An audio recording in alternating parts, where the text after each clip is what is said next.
കേൾവിശക്തിയില്ലാത്തവർക്ക് സഹായകരമായ ആംഗ്യഭാഷ ഉപയോഗിക്കുന്ന സംസ്ഥാനത്തെ ആദ്യത്തെ പള്ളി മലപ്പുറം പുളിക്കലിൽ തുറന്നു. പള്ളിയിലെ വെള്ളിയാഴ്ചകളിലെ പ്രത്യേക പ്രസംഗവും ബാങ്കുവിളികളുമെല്ലാം വിശ്വാസികൾക്ക് ഈ പള്ളിയിൽ ആംഗ്യഭാഷയിലും കൂടി വിവർത്തനം ചെയ്യും. പുളിക്കൽ വലിയ പറമ്പിലെ എബിലിറ്റി ഫൗണ്ടേഷൻ ഫോർ ഡിസേബിൾഡ് എന്ന സന്നദ്ധ സംഘടനയാണ് കേൾവിശക്തിയില്ലാത്തവർക്ക് വേണ്ടി ഈ പള്ളി നിർമ്മിച്ചിരിക്കുന്നത്. കേൾവിശക്തിയില്ലാത്തതിനാൽ മതപരമായ ചടങ്ങുകളെക്കുറിച്ച് പോലും അറിയാതെ മാറി നിൽക്കേണ്ടി വരുന്ന വിശ്വാസികൾക്ക് ആംഗ്യഭാഷയിലൂടെ വിവരങ്ങൾ കൈമാറുകയാണ് ലക്ഷ്യം.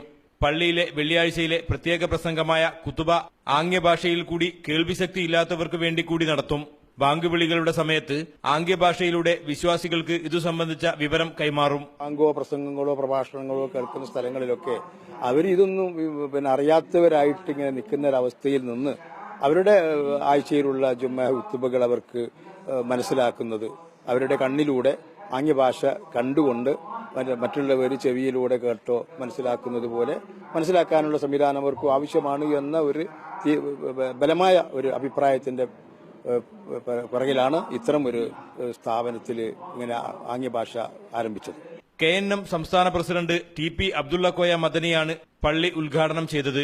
കേൾവിശക്തിയില്ലാത്തവർക്ക് പുറമെ ഭിന്നശേഷിക്കാരായ മറ്റു വിശ്വാസികൾക്കും പ്രാർത്ഥനയ്ക്കും മറ്റുമായി പള്ളിയിൽ പ്രത്യേക സൌകര്യങ്ങൾ ഏർപ്പെടുത്തിയിട്ടുണ്ട്.